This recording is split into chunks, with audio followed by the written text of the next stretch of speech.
الشیطان الرجیم بسم اللہ الرحمن الرحیم۔ درس قرآن کا آغاز سورہ یونس کی آیت نمبر 31 سے ہو رہا ہے۔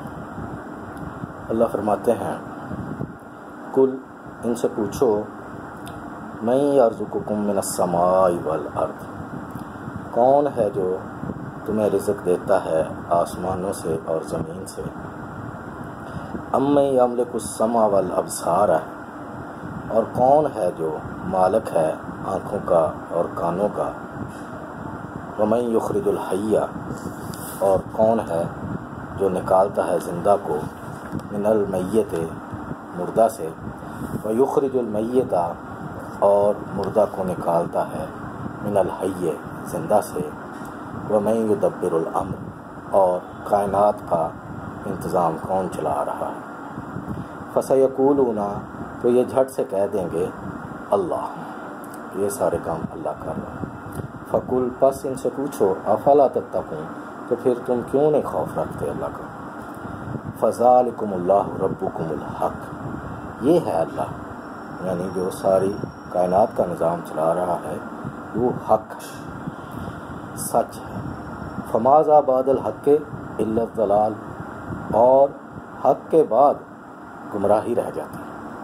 فَأَنَّا تُصْرَفُونَ، تو پھر تم کہاں پھرے جاتے ہو؟ کذالک حقت کلمۃ ربک علی الذین فسقوا، اسی طریقے سے اللہ انکار کرنے والے نافرمانوں کو اپنے کلمات سے وہ سچ ثابت کر دیتا ہے، انہم لا یؤمنون، کہ وہ ایمان نہیں لائیں گے۔ کل، اب ان سے پوچھو، هل من شرکائکم من یبدأ الخلق ثم یعیدہ، کہ جن جن کو تم اللہ کے سوا پکارتے ہو ان میں سے کوئی اس قابل ہے کہ جو پیدائش کا آغاز کرے اور پھر دوبارہ سے بھی اس کو بنا دے؟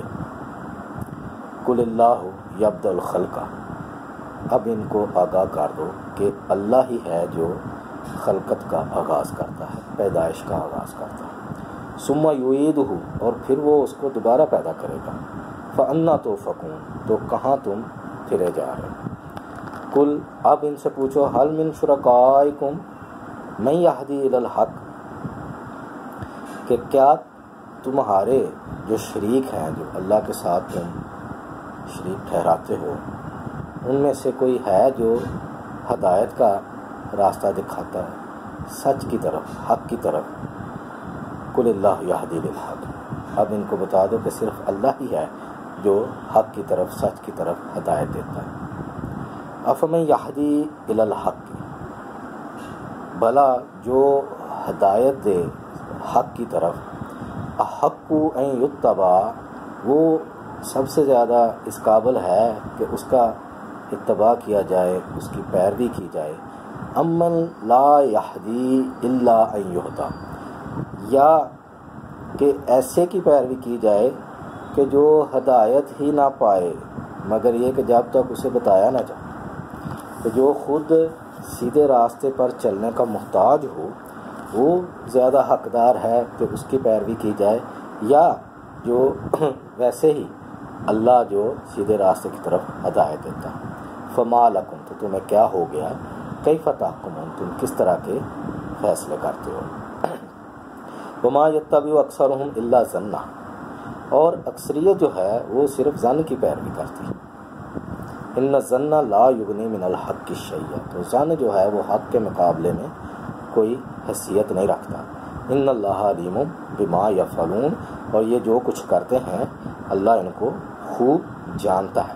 یعنی یہاں جو بھی لوگ اللہ کے سوا اور بزرگ ہستیوں کو یا بتوں کو یا مزاروں آستانوں کو یا کسی بھی قسم کی ان کو پکارتے ہیں، ان سے مدد طلب کرتے ہیں، ان کو حاجت روا مشکل کشا سمجھتے ہیں، تو یہ اللہ نے سوال سامنے رکھ دیا کہ کیا خلقت میں کوئی شریک ہے، یا کائنات کے امور چلانے میں کوئی شریک ہے، یا آسمان و زمین سے رزق دینے میں کوئی شریک ہے؟ تو سامنے لا، لیکن یہ اس قابل ہی نہیں ہے۔ اور پھر یہ ہے کہ ہدایت جو ہے وہ اللہ کے ہاں سے ہی ملنی ہے، تو یہ لوگ تو خود ہی ہدایت کے طلبگار ہیں، یہ کیسے ہدایت دے سکتے ہیں؟ پھر اللہ فرماتے ہیں کہ یہ ساری چیزیں سامنے رکھ کے تم لوگوں نے غور کرنا ہے، سوچنا۔ وما کان ھذا القرآن یفتریٰ من دون اللہ، یہ قرآن ایسی کتاب نہیں ہے کہ اللہ کے علاوہ اسے کوئی اور بنا دے، کوئی اور گھڑ دے، ولیکن تصدیق الذی بین یدیہ، لیکن جو پہلے سے ان کے پاس موجود ہیں یہ ان کی تصدیق کرتا ہے، ان کی درستگی کرتا ہے۔ وتفصیل الکتاب، اور تفصیل ہے کتاب کی، لا ریب فیہ من رب العالمین، جس میں کسی قسم کا کوئی شک نہیں ہے، اور تمام جہانوں کا جو رب ہے اس کے ہاں سے ہے۔ ہم یقولون افطرا، کیا یہ کہتے ہیں بھی اس یعنی نبی صلی اللہ علیہ وسلم نے یہ خود گھاڑ لی، خود ہی بنا دیا۔ کل، تو اب ان سے پوچھو اگر میں ایک انسان ہو کر ایسا بنا لیتا ہوں، فاتو بصورت من مثلی، تو تم ہی ایک جیسی صورت کوئی نکال لاؤ، بنا لو۔ وَدُعُوا مَنِ اسْتَطَعْتُم مِّن دُونِ اللَّهِ، اور اللہ کے علاوہ جس جس سے چاہتے ہو اس سے مدد طلب کرو، ان کو پکارو کہ آئیں جی اس کام میں ہماری مدد کریں۔ ان کنتم صادقین، اگر تم اس دعوے میں سچے ہو کہ کوئی انسان اگر یہ کوئی صورت بنا سکتا ہے تو تم یہ کر دیکھو۔ بل کذبوا بما لم یحیطوا بعلمہ، مگر حقیقت یہ ہے کہ یہ ان کے علم میں نہیں آئی، یعنی کہ انہوں نے اس کا احاطہ ہی نہیں کیا، اس کو سمجھا ہی نہیں، اور اس لیے جو جتنا ان کا دماغ تھا، جس راستے پہ جس روش پہ وہ چل رہے تھے، اس پہ اس بڑی عظیم حقیقت نے، اس عظیم کتاب میں وہ ان کے دماغ میں جگہ ہی نہیں تھا، اور انہوں نے اس کو جھٹلا دیا۔ ولما یاتہم تاویل، اور نہ ہی اس کی حقیقت اس کتاب کی ان کے دلوں پر کھلی۔ کذالک کذب الذین من قبلہم، اسی طریقے سے پچھلے لوگوں نے بھی اس کا انکار کر دیا، جھٹلا دیا۔ فانظر کیف کان عاقبۃ الظالمین، اب دیکھو کہ ہم نے ظالموں کو کیسا انجام کیا۔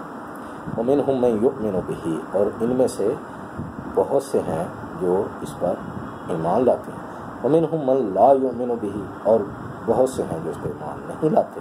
وربک عالم بالمفسدین، اور اللہ جو ہے فساد کرنے والوں کو خوب جانتا ہے۔ تو یہ کتاب اللہ تعالیٰ نے انسانوں کو دی ہے انبیاء کے ذریعے کہ تاکہ اپنے سارے معاملات اسی کے مطابق چلائیں۔ تو یہ ہدایت دیتی ہے، شفا ہے، رحمت ہے، اور یہ آخرت کا معاملہ آسان کرتی ہے۔ آخرت میں تول اس کتاب پر ہونا ہے، تو جب ہمیں یہ پتہ ہی نہ ہوگا کہ اس کے اندر کیا لکھا ہے تو پھر یہ کیسے ہمارا آخرت کا معاملہ سیدھا ہو سکتا ہے۔ اس لیے ہر مسلمان کی یہ ذمہ داری ہے کہ وہ اس کو پڑھے، سمجھنے کی کوشش کرے اور اس کے مطابق عمل کرے، تو پھر ہی ہے وہ آخرت میں کامیابی حاصل کر سکے۔ اللہ سے دعا ہے ہمیں اس پر صحیح اس کی سمجھ بوجھ عطا فرمائے اور اس پر عمل کی توفیق عطا فرمائے۔